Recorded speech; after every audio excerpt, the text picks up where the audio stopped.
Hello guys. Hello guys. Welcome back to the channel. Today I'm in Siem Reap, Phnom Penh in Cambodia. So yeah, without wasting any time, let's hit the go. Cheers.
Hello guys.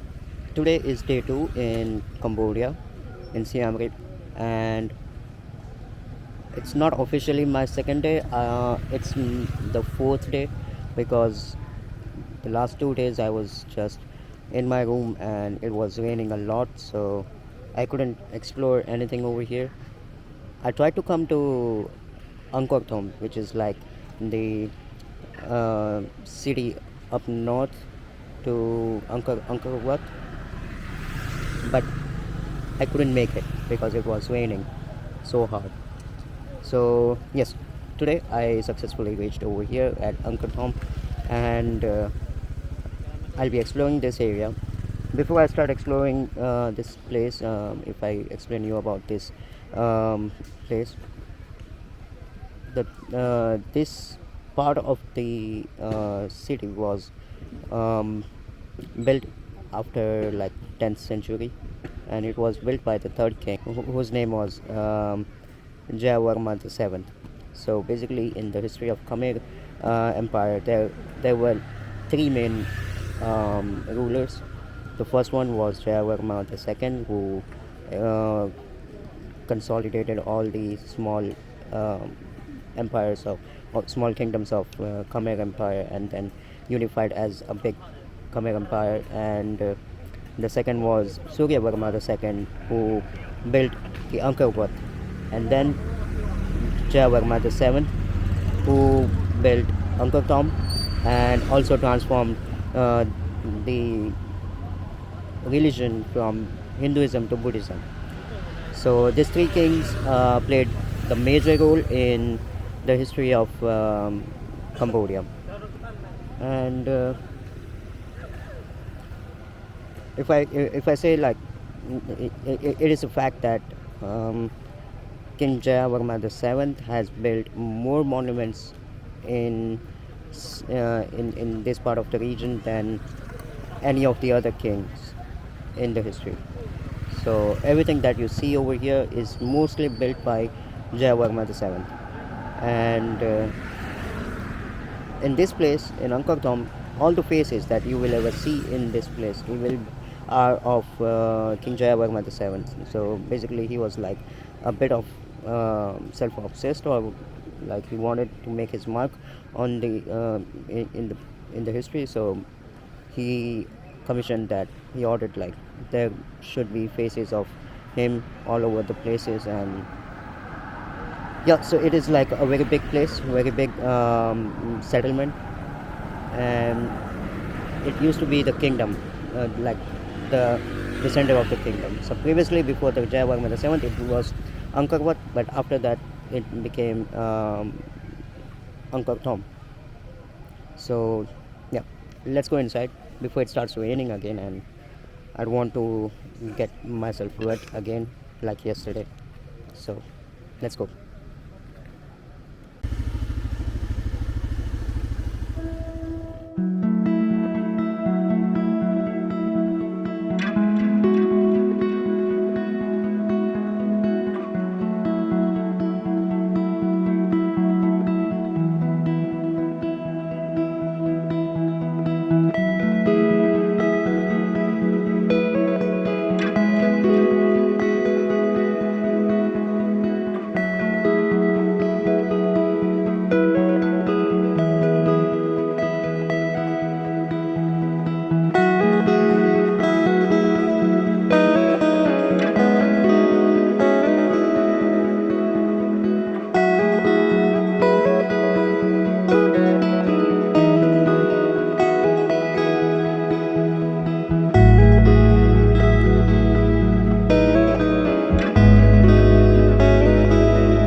So, amongst all the buildings in this part of the complex, or this part of the uh, kingdom, I would say, this one is one of the most important one. It's called Bayon Temple. So, this temple was built by Jayavarman the Seventh, along with the entire kingdom that he established over here.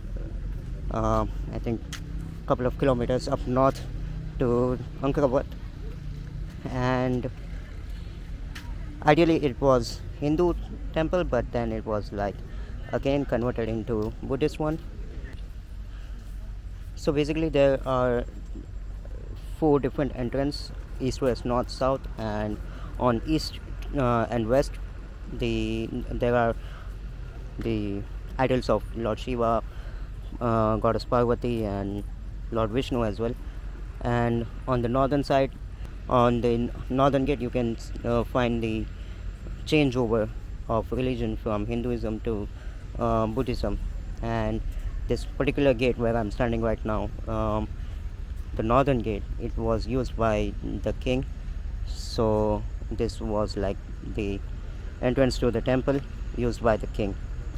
And the way you differentiate between the entrance used by the common people and the king is the steps of the entrance.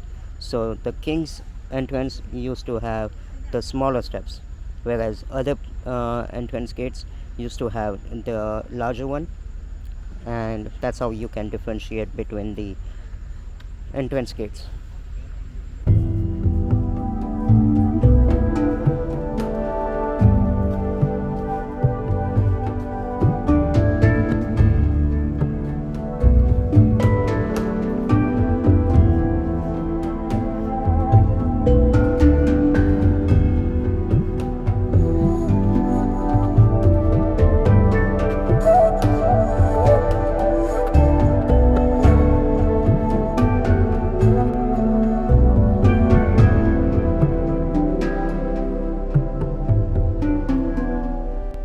So the face that you see on top of that tower is the face of King Jayavarman the Seventh. As I mentioned earlier, that he wanted to leave his mark on this empire, on this kingdom. So that's what he did, to put his mark in the pages of history. And originally there used to be like 54 um, towers with his face on it, but over the period of time, with all those wars and like endless things which brought this amazing place into the ruins, um, has destroyed those towers. But yes, there are some which are still standing tall.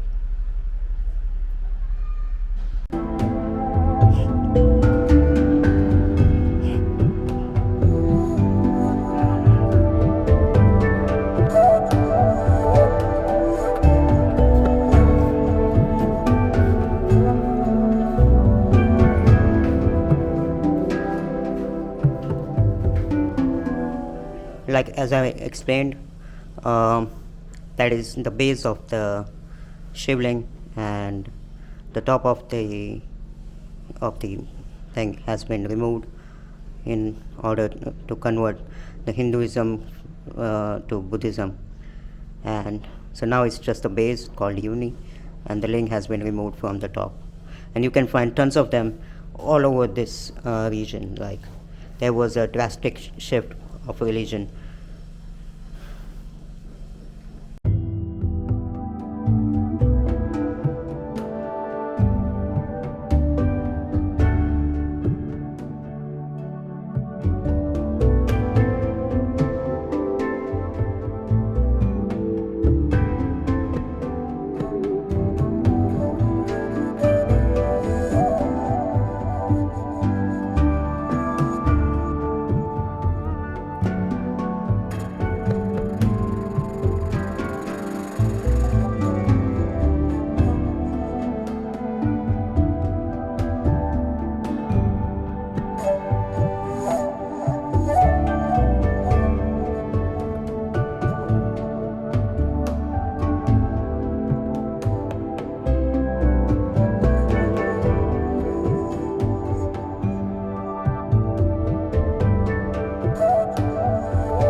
So that was the Bayon temple, one of the important one, the main one of Angkor Wat.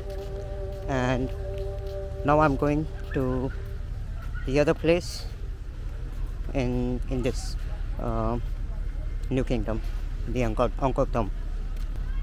We'll try to find some more interesting temples and ruins around this place, and we'll try to share as much information as I can.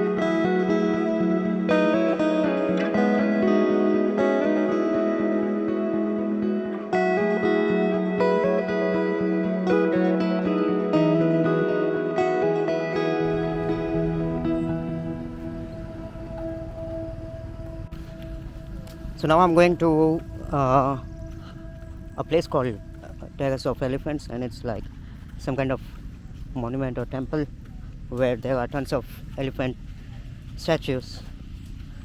And one good thing about this place, Angkor Wat, is that you can drive everywhere. So like my bike is over there on the road. I just parked over there and I'm just walking over here to see the monument. I'll go back to my bike and off to the next place. Whereas in Angkor Wat, it's not possible. Like you park your vehicle somewhere like 2 kilometers outside the original entrance of the temple, and you just walk for the whole time, and it's tiring.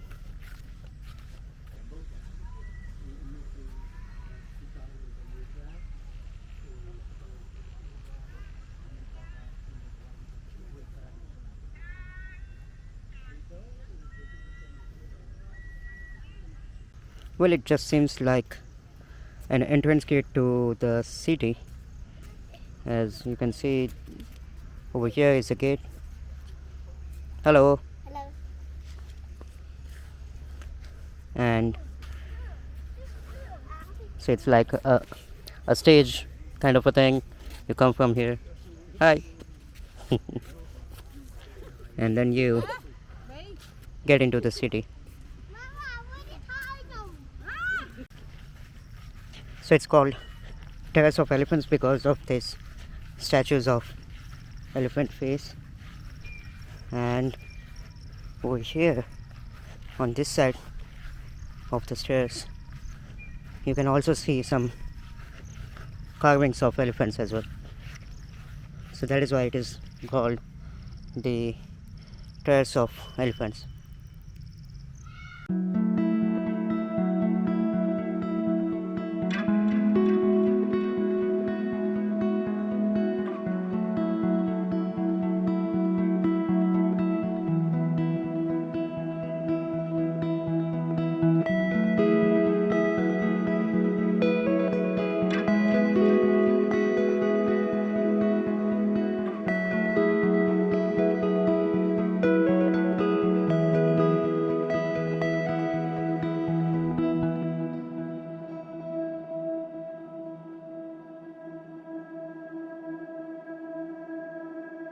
So this one is the pool. So over here there are two pools. The first one is called the women's pool, and the second one is called the king's pool. So it was like the queens used to come and bathe over here in this one, and the next one was for the kings. And over there are some of more ruins. I'm not sure if I'm allowed to bring my bike over here or not, because the guard behind me, she is acting funny and laughing. So I don't know if I'm allowed to bring my bike over here or not, but I'm gonna quickly leave this place now because I believe it's gonna start raining now, and I still want to visit that Tomb Raider temple. And yeah, she's taking my picture and I'm also taking a picture.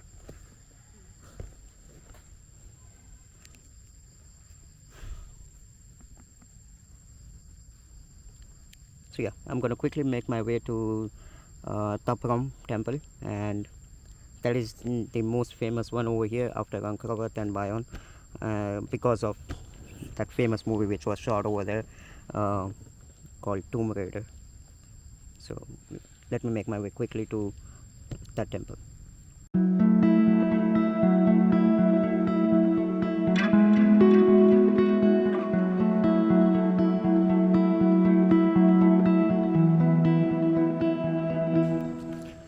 So after driving 4 kilometers to the east of Bayon temple, I have reached Tapram, or aka Tomb Raider temple. So let's go. Let's check out this place as well, and then we'll just roll around on the bike and we'll see as many things as possible. Hello.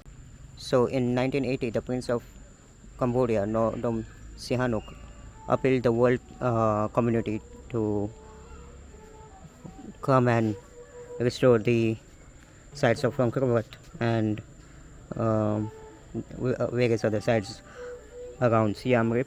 And India was the first country to accept this project, and India started the assessment of the site in 1986, and after that it started restoration as well. So like Tapram is like one of the temple that has been restored by India. Yes, definitely, like Bayon Temple and other temples like Angkor Wat and many others are restored by Japan and Korea. But India was the first country to start this restoration, and it is still doing the same job um, even after so many years.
So this temple was dedicated to the mother of King Jayavarma VII by himself, and later on he also made one more temple which was dedicated to his father as well.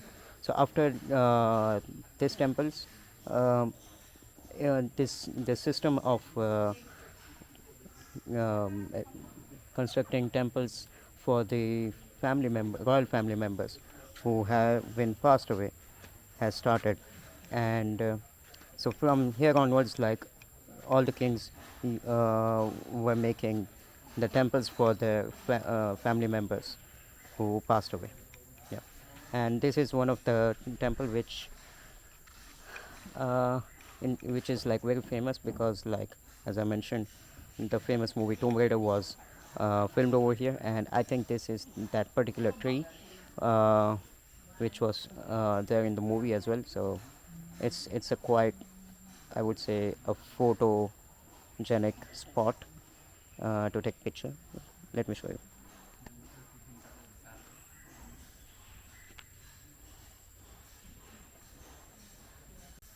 One of the main challenge to conserve this, to protect this temple is that this natural history as well as this constructed history has been so much intertwined with each other that it is hard to separate both of the things. And there is a philosophy that um, the governments are following, that they want to preserve both. So it's like they don't want to get rid of these trees which are here all over this place, and at the same time they also want to protect these temples as well. So it's quite a challenging task for them. So they want to preserve the man-made history and the natural history at the same time.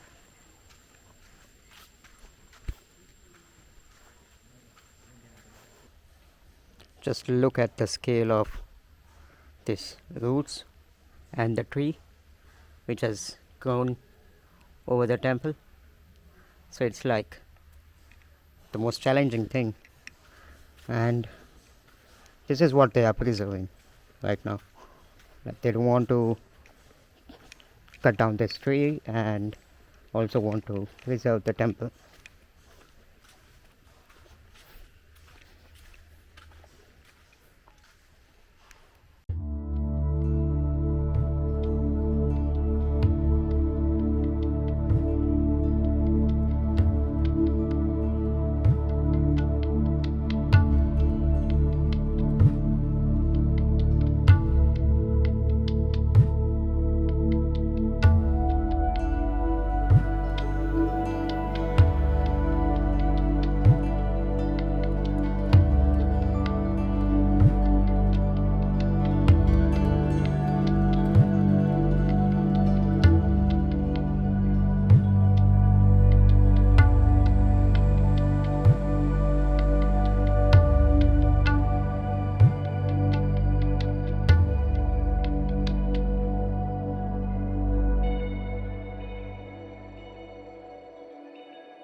So that was the famous temple of Tafrom, also known as Tomb Raider Temple. And to be honest, this one was the best one. It's my favorite. And now I'm going towards my bike, and we'll get to the city, try to find something to eat, and then take shower, relax, and let's see how the day goes by now. So actually today it was a good day.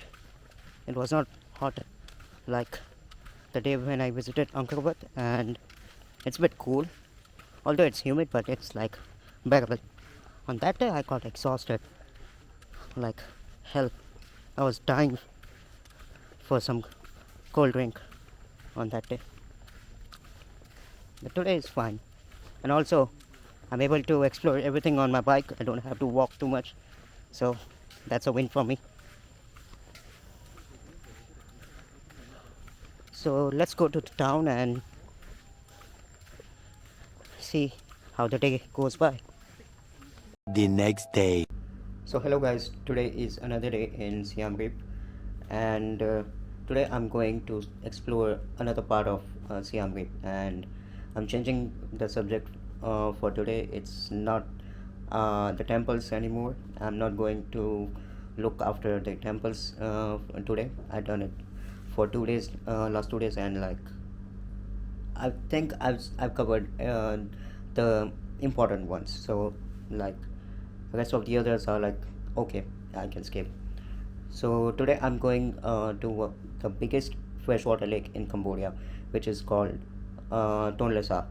So it's like 15 kilometers from here, and so there are a couple of tours as well. You can find it online, and you can book it from anywhere on the streets as well, or from your accommodation as well. But as I have my bike with me, so I'm gonna go over there by myself and like try to find interesting things along the way over there. So yeah, the tours over there, they are called floating village tours, and there are a couple of villages around the lake. So yeah, so if you ever come to Siem Reap and um, want to go over there and see those villages, you just book for the floating village tour. So honestly, I don't have any expectation from that place, and I'm totally open to see that what that place brings to me today.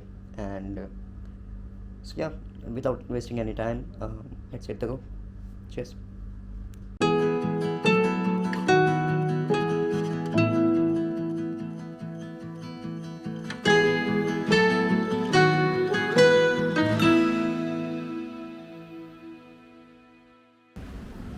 So guys, after riding for like 30 minutes, I came to the pier, and over here, if when you come, you have to buy a ticket.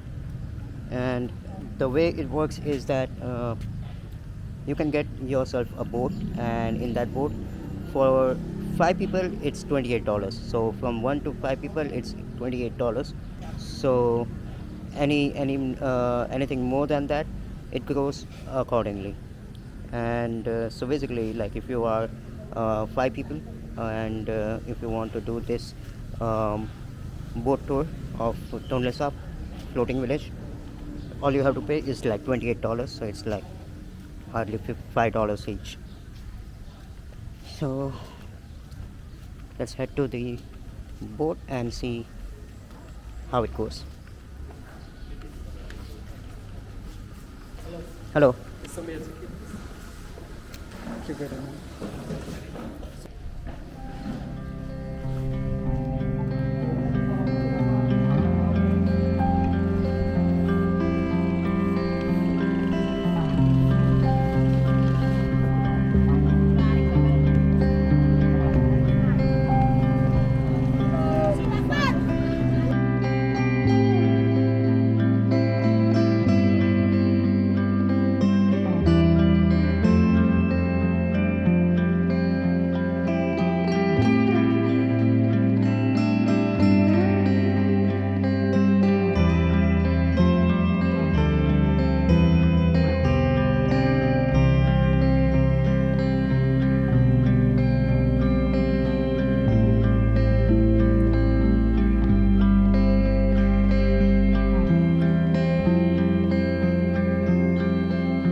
So we are officially into the lake Tonle Sap, and so the first stop that we are making over here is a crocodile farm. So let me show you.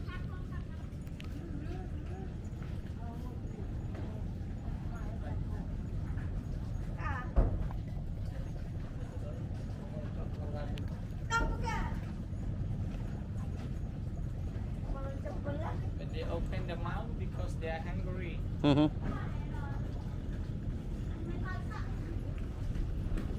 They have tons of stuff made from different parts of crocodile. Yeah, the big one with the snake skin.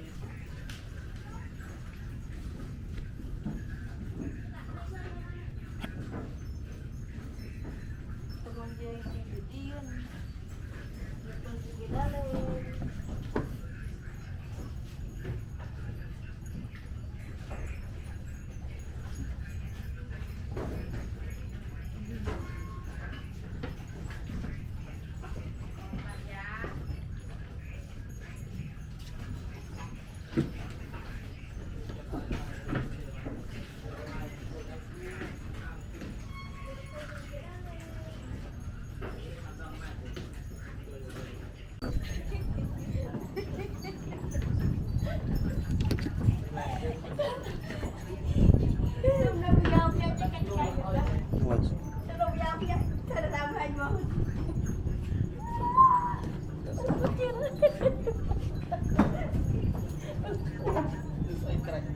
It's like the skin is like snake, very soft as snake. Yeah.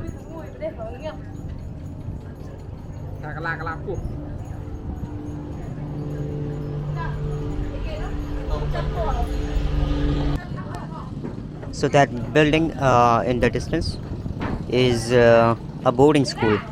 So like the children from this floating villages, they go over there for the school, and for like they go over there for their education, and it's a boarding school. So like those children who don't have their parents, they basically live over there.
So guys, we have arrived back at the starting point of uh, this floating village tour, and it was a great place. I would say something totally different what I was doing in last 2 days.